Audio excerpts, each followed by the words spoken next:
નમસ્કાર વિદ્યાર્થી મિત્રો, આજે આપણે જેનો અભ્યાસ કરવા જઈ રહ્યા છે ધોરણ 12 વિષય સંસ્કૃત પ્રકરણ 3 સંતિ મે ગુરવ રાખ. વિદ્યાર્થી મિત્રો, હમણાં થોડાક સમય પહેલા આપણે ગુરુ પૂર્ણિમાની ઉજવણી કરી અને એ ગુરુ પૂર્ણિમાની અંદર ગુરુઓનું ખૂબ જ મહત્વ છે.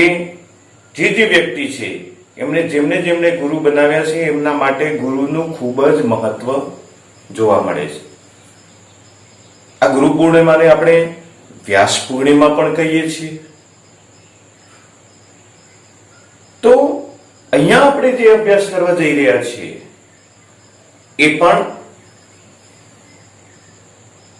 ગુરુઓના આધારે છે, જેમના થકી આપણે ગુરુ પૂર્ણિમા ઉજવીએ છીએ. એવા મહર્ષિ વેદવ્યાસ જે છે એ મહર્ષિ વેદવ્યાસનું સંસ્કૃત સાહિત્યની અંદર ખૂબ મહત્વનું સ્થાન છે. સૌથી વિશાળ ગ્રંથ એવા મહાભારતની રચના કરનાર પણ વેદવ્યાસ છે. આ ઉપરાંત જે વેદવ્યાસ છે એ વેદવ્યાસ 18 પુરાણોની રચના માટે પણ મહત્વનું સ્થાન ધરાવે છે, પ્રખ્યાત છે. અને આ જે 18 પુરાણો છે એ 18 પુરાણોની અંદર શ્રીમદ ભાગવત જે પુરાણ છે એ શ્રીમદ ભાગવત પુરાણ ખૂબ જ મહત્વ ધરાવે છે. આ શ્રીમદ ભાગવત પુરાણની અંદર જે 18,000 જેટલા શ્લોકો આવેલા છે. આ શ્રીમદ ભાગવત પુરાણ 12 સ્કંધની અંદર રચાયેલું છે અને પ્રત્યેક સ્કંધની અંદર જુદી જુદી સંખ્યાની અંદર અધ્યાયો આવેલા છે. અને આ જે જુદી જુદી સંખ્યાની અંદર આવેલા અધ્યાયો છે એ અધ્યાયોની અંદર જુદી જુદી સંખ્યામાં શ્લોકો આવેલા છે. આ પદ્યો જે છે એ પદ્યો જુદા જુદા છંદોમાં રચાયેલા છે.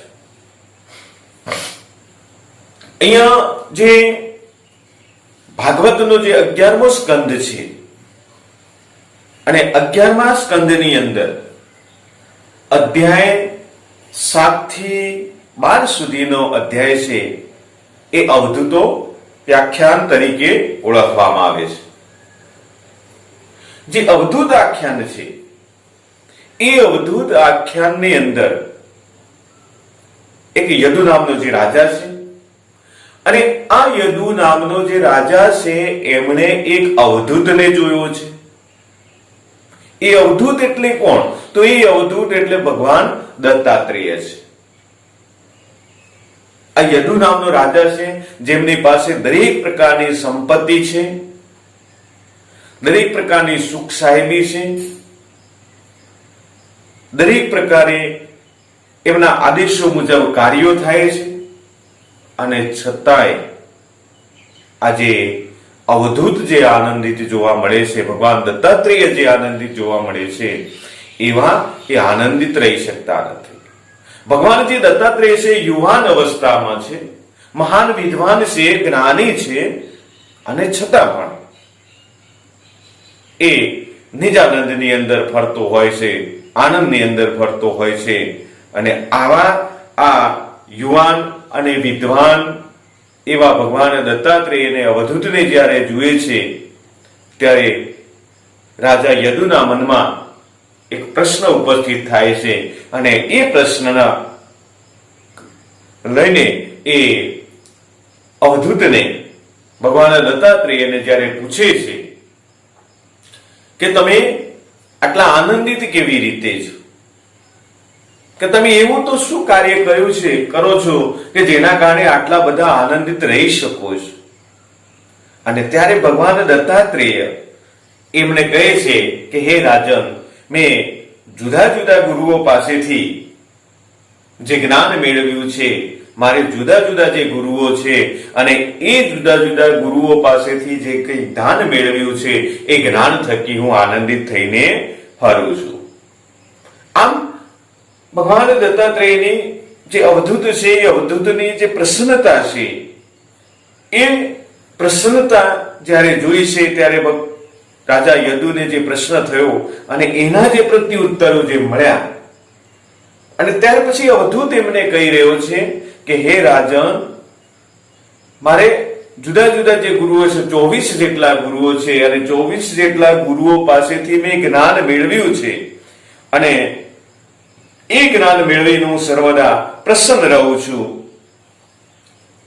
અને આ જે ભાગવત જે પુરાણ છે એ પુરાણની અંદર 24 જે ગુરુઓ છે એ 24 ગુરુઓ નો જે ઉલ્લેખ થયેલો છે એમને અવધૂત ગીતા તરીકે પણ ઓળખવામાં આવે છે.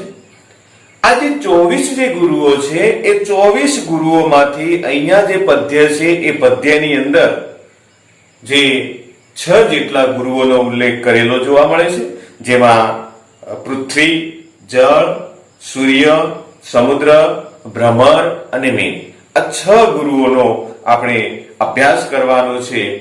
અહીંયા ભગવાન દત્તાત્રેય 6 ગુરુઓ પાસેથી કેવા પ્રકારનું જ્ઞાન પ્રાપ્ત કર્યું છે, કેવા પ્રકારનો ઉપદેશ એમને મેળવ્યો છે એની આપણે વાત કરવાની.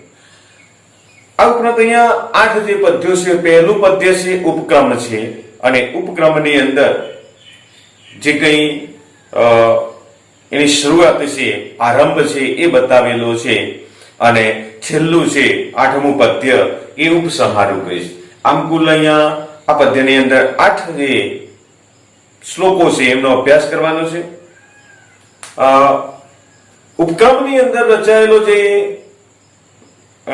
શ્લોક છે એ શ્લોકની અંદર આરંભ કરવાના આશયથી કે શું કહેવા માંગે છે એ બાબતની વાત ઉલ્લેખ કરેલો છે અને ત્યાર પછી છેલ્લે 8મા નંબરના શ્લોકની અંદર ઉપસંહારની અંદર એક જ ગુરુ પાસેથી સંપૂર્ણ જ્ઞાન પ્રાપ્ત કરી શકાતું નથી એ અનુસંધાને એમણે વાત કરેલી છે. અને એટલા માટે ભગવાન દત્તાત્રેયનો મંતવ્ય છે, મત છે કે ભાઈ એક કરતા વધારે ગુરુ હોવા જોઈએ. તો હવે આપણે જોઈએ એમના શ્લોકો. તો ઉપક્રમનો શ્લોક છે કે સંતિ મે ગુરવો રાજન બહવો બુદ્ધિ ઉપાશ્રિતા યતો બુદ્ધિ ઉપાદયા મુક્તો અટામી તાન શૃણુ.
તૈયાર શ્લોક લખાઈ ગયો. સંતિ મે ગુરવો રાજન બહવો બુદ્ધિ ઉપાશ્રિતા યતો બુદ્ધિ ઉપાદયા મુક્તો અટામી તાન શૃણુ.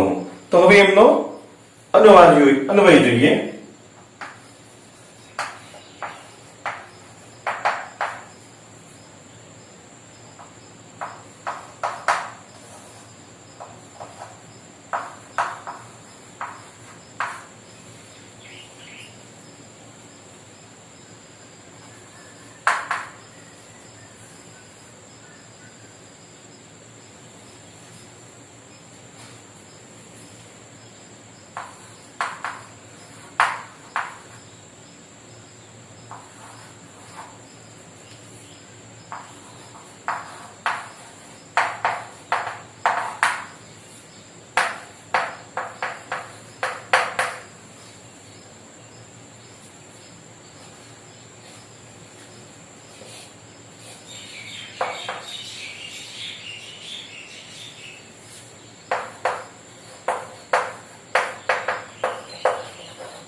અહીંયા ચેનો અન્વય લખાઈ ગયો, હે રાજન મે બુદ્ધે ઉપાસિતા બહવ ગુરવ સંતિ યત બુદ્ધિમ ઉપાદયા મુક્ત ઇહ અટામી તાન શૃણુ.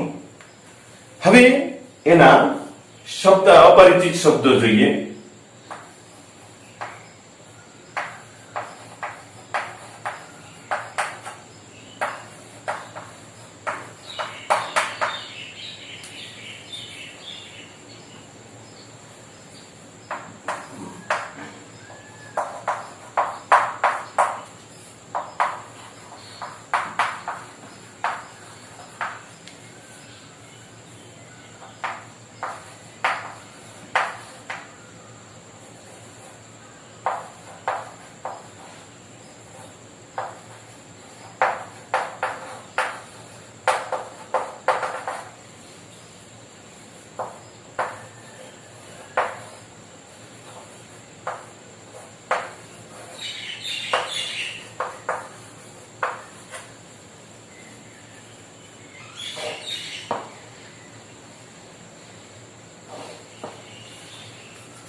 શબ્દાર્થ લખાઈ ગયા પછી અનુવાદ જોઈએ તો સંતિ में हे राजन કે હે રાજન મેં બુદ્ધિ ઉપાશ્રિત બહવ ગુરવ સંતિ કે મેં મારી બુદ્ધિથી ઘણા બધા ગુરુઓનો આશ્રય સેવ્યો છે, ઘણા બધા ગુરુઓનો આશ્રય લીધો છે.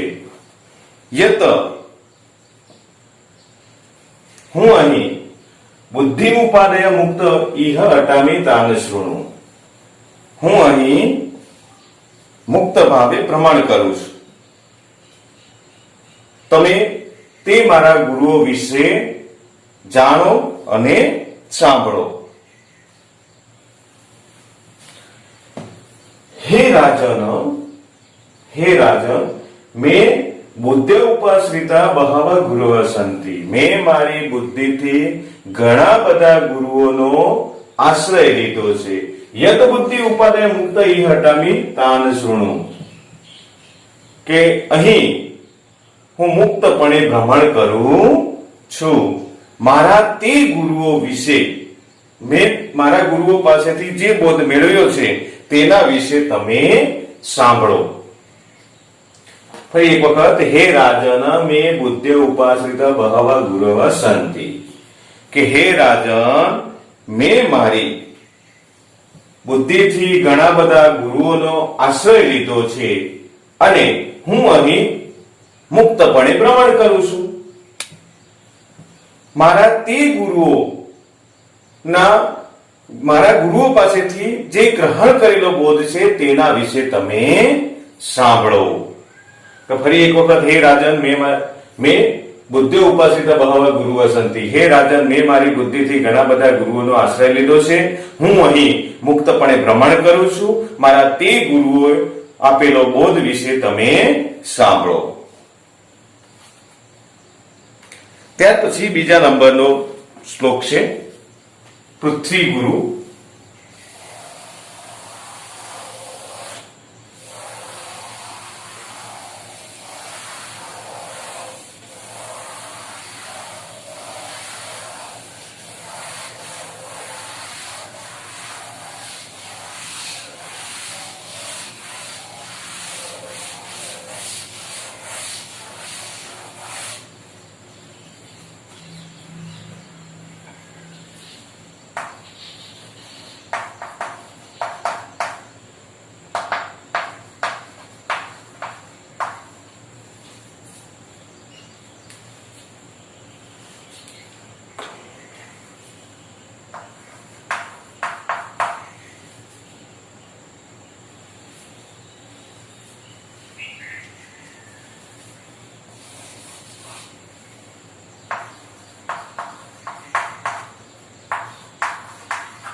હવે અહીંયા શ્લોક લખાઈ ગયો કે ભૂતે આક્રમણ્યો અપી ધીરો દેવ વસાલો ગેહી તદ વિદ્વાન ન ચલિત માર્ગાદર્મ શિક્ષમ ક્ષિતે વ્રતમ.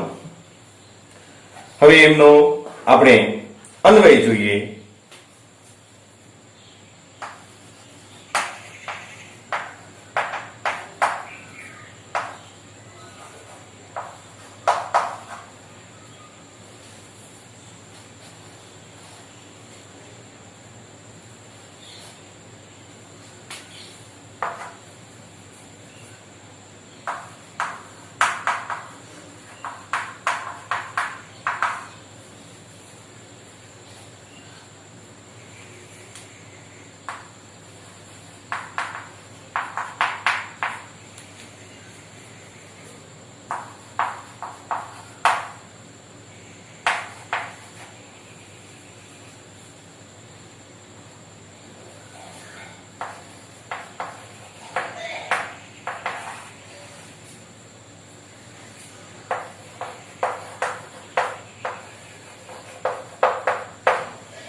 અન્વય લખાઈ ગયા પછી હવે એમના શબ્દાર્થો, અપરિચિત જે શબ્દો છે એ જોઈ લઈએ.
તો અન્વય લખાઈ ગયા પછી હવે આપણે એમનો અનુવાદ જોઈએ કે ભૂતેહી દેવવસાનેહુ ભૂતેહી આક્રમણ્ય અપી દેવવસાનેહુ અપી ધીરઃ યત વિદ્વાન માર્ગ ન ચલેત ક્ષિતે વ્રત અન્વશિક્ષા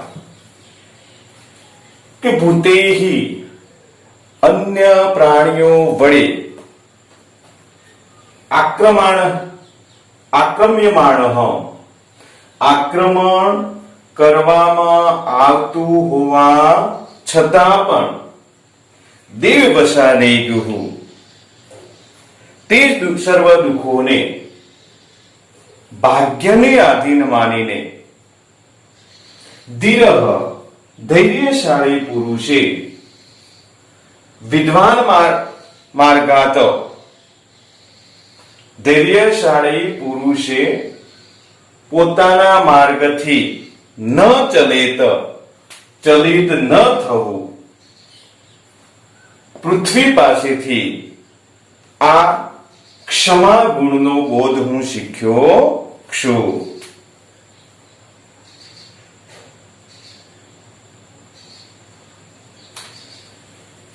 કે ભૂતેહી આક્રમ્યમાણ અપી અન્ય પ્રાણીઓ વડે આક્રમણ કરવામાં આવતું હોવા છતાં પણ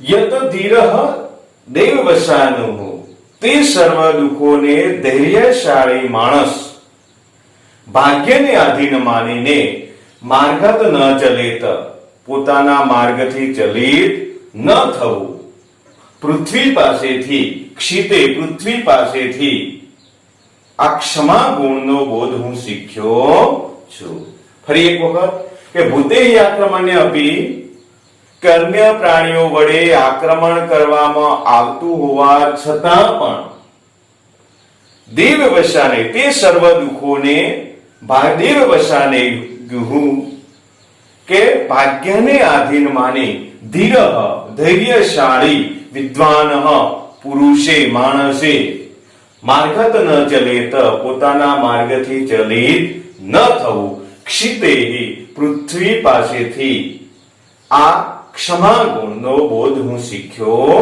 છું.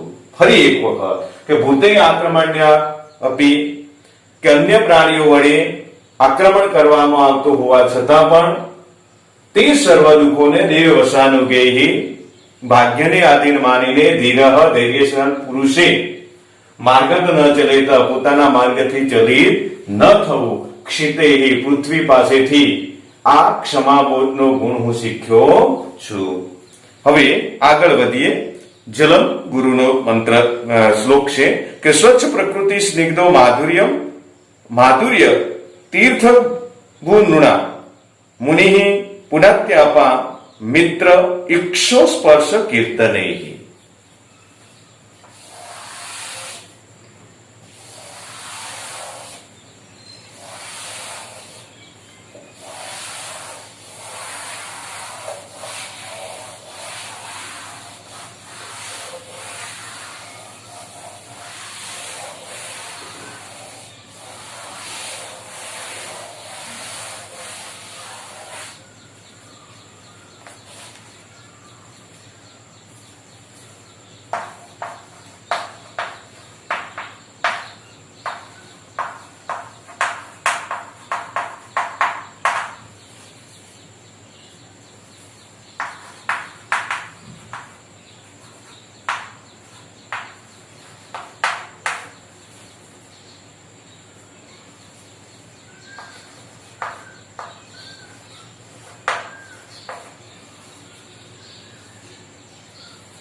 અન્વય કરી લઈએ.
હવે અન્વય લખાઈ ગયા પછી એમના શબ્દાર્થો.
તો અહીંયા શબ્દાર્થ લખાઈ ગયા પછી જોઈએ કે પ્રકૃતિત સ્વચ્છ સિગ્નમ માધુર્યમ નૃણામ તીર્થભૂહુ,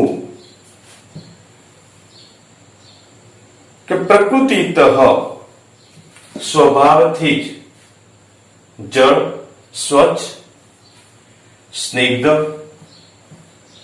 મધુર એટલે ચિકાસવાળું, મધુર, નૃણામ તીર્થભૂહુ કે લોકોને પવિત્ર કરનારું તીર્થરૂપ હોવાથી, તીર્થરૂપ કરનારું છે. મુનિ અપામ મિત્રમ કે મુનિ પણ ઈક્ષોપર્શ કીર્તનેહિ કે દ્રષ્ટિથી, સ્પર્શથી અને કીર્તનથી લોકોને પવિત્ર કરે છે. તેથી અપામ મિત્રમ કે મુનિને જળનો મિત્ર કહ્યો છે. કે પ્રકૃતિતઃ સ્વચ્છ સ્નિગ્ધમ કે જળ સ્વભાવથી સ્વચ્છ, સ્નિગ્ધમ એટલે પ્રેમા, ચિકાસવાળો, માધુર્ય મધુર, નૃણામ તીર્થભૂહુ લોકોને પવિત્ર કરનાર તીર્થરૂપ હોવાથી तीर्थरूप छे। मुनिः मुनि पण इक्षोपर्श कीर्तनेहि કે દ્રષ્ટિથી, સ્પર્શથી અને કીર્તનથી લોકોને પવિત્ર કરે છે, તેથી મુનિને જળનો મિત્ર કહ્યો છે। ફરી એક વખત પ્રકૃત સ્વચ્છ સિંહ માધુર્ય નૃણામ તીર્થભૂ કે સ્વભાવથી જ જળ સ્વચ્છ, પ્રેમાળ, મધુર અને લોકોને પવિત્ર કરનારું તીર્થરૂપ છે। મુનિ પણ દ્રષ્ટિ, સ્પર્શ અને કીર્તનથી લોકોને પવિત્ર કરે છે, તેથી મુનિને જળનો મિત્ર કહ્યો છે। ફરી એક વખત જળ સ્વભાવથી સ્વચ્છ, પ્રેમાળ, મધુર અને લોકોને પવિત્ર કરનાર તીર્થરૂપ છે। મુનિ પણ દ્રષ્ટિથી, સ્પર્શથી અને કીર્તનથી લોકોને પવિત્ર કરે છે, તેથી મુનિને જળનો મિત્ર કહ્યો છે। હવે ત્યાર પછીનો ચોથો જે શ્લોક છે સૂર્યગુરુ, તો સૂર્યગુરુનો જોઈએ। ગુણે ગુણાનું ઉપાદતે યથા કાલમ વિમુચ્યતે ન તેષુ યુંજતે યોગી ગોપી ઇવ ગોપતિ।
શ્લોક લખાઈ ગયો। ગુણે ગુણાનું ઉપાદતે યથા કાલમ વિમુચ્યતે ન તેષુ યુંજતે યોગી ગોભીર્ગા ઇવ ગોપતિઃ।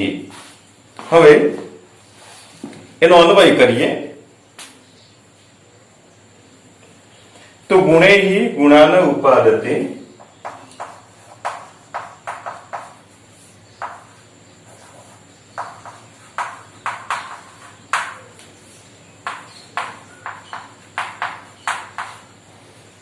गुणैः गुणान् उपादते यथा कालं विमुच्यति।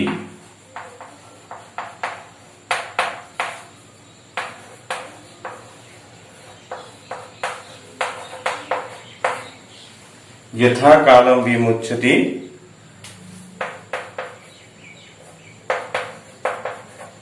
तेषु गोपीः गोपीः गोपति।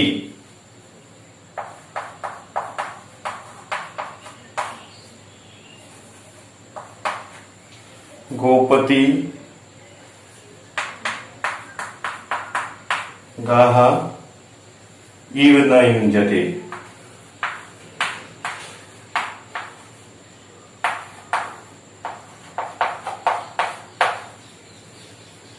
અન્વય લખાઈ ગયો। હવે પછી એના અપરિચિત શબ્દો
તો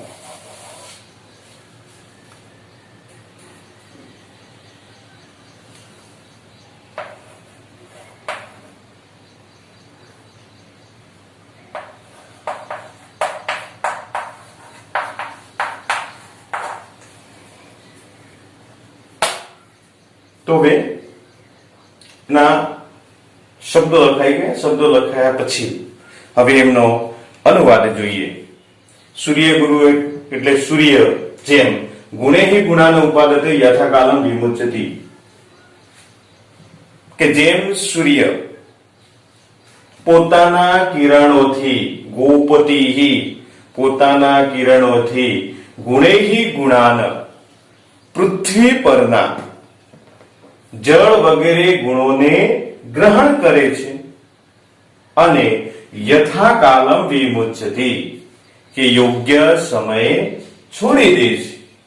તેષુ ગોપીહિ ગોપતી ગાહ ઇવ ન યુંજતે, કે તેવી જ રીતે કે ગુણેહી ગુણાન ઉપાદતે યથાકાલમ વિમુચ્યતિ, કે જેમ સૂર્ય પોતાના કિરણોથી ગોપતી એટલે કિરણો થાય તો પોતાના કિરણોથી ગુણેહી ગુણાન ઉપાદતે પૃથ્વી પરના જળ વગેરે ગુણોને ગ્રહણ કરે છે અને યોગ્ય સમય છોડી દે છે. તેષુ ગોપતી તેમાં ક્યાંય જોડાતો નથી. તેમ મુનિ સાધુએ પણ ગોપતી ઇન્દ્રિયોથી વિષયોને ગ્રહણ કરવા જોઈએ અને યોગ્ય સમયે તેને છોડી દેવું જોઈએ. તેમાં જરાય આસક્ત થવું જોઈએ નહીં. કે જેમ સૂર્ય પૃથ્વી પરના પોતાના કિરણોથી પૃથ્વી પરના જળ વગેરે ગુણોને ગ્રહણ કરે છે અને યોગ્ય સમયે છોડી દે છે, તેમાં ક્યાંય જોડાતો નથી, તેમ યોગીએ સાધુએ પણ ઇન્દ્રિયોથી દરેક ગુણોને ગ્રહણ કરવા વિષયોને ગ્રહણ કરવા જોઈએ તથા યોગ્ય સમયે છોડી દેવા જોઈએ. તેમાં ક્યાંય આસક્ત થવું જોઈએ નહીં. ફરી એક વખત, કે જેમ સૂર્ય પોતાના કિરણોથી પૃથ્વી પરના જળ વગેરે ગુણોને ગ્રહણ કરે છે અને યથાકાલમ વિમુચ્યતિ યોગ્ય સમય છોડી દે છે, તેમાં ક્યાંય જોડાતો નથી, તેમ સાધુએ પણ પોતાની ઇન્દ્રિયોથી વિષયોને ગ્રહણ કરવા તથા યોગ્ય સમય છોડી દેવા તેમાં આસક્ત થવું જોઈએ નહીં. ફરી એક વખત, કે જેમ સૂર્ય પોતાના કિરણોથી પૃથ્વી પરના જળ વગેરે ગુણોને ગ્રહણ કરે છે અને યોગ્ય સમયે છોડી દે છે, તેમાં ક્યાંય જોડાતો નથી, તેમ સાધુએ પણ પોતાની ઇન્દ્રિયોથી વિષયોને ગ્રહણ કરવા તથા યોગ્ય સમયે છોડી દેવા તેમાં આસક્ત થવું જોઈએ નહીં. તો અહીંયા વિદ્યાર્થી મિત્રો 4 શ્લોક સુધી આપણે રાખીએ છીએ. બાકીનું જોઈશું આવતા લેક્ચરની અંદર. ધન્યવાદ.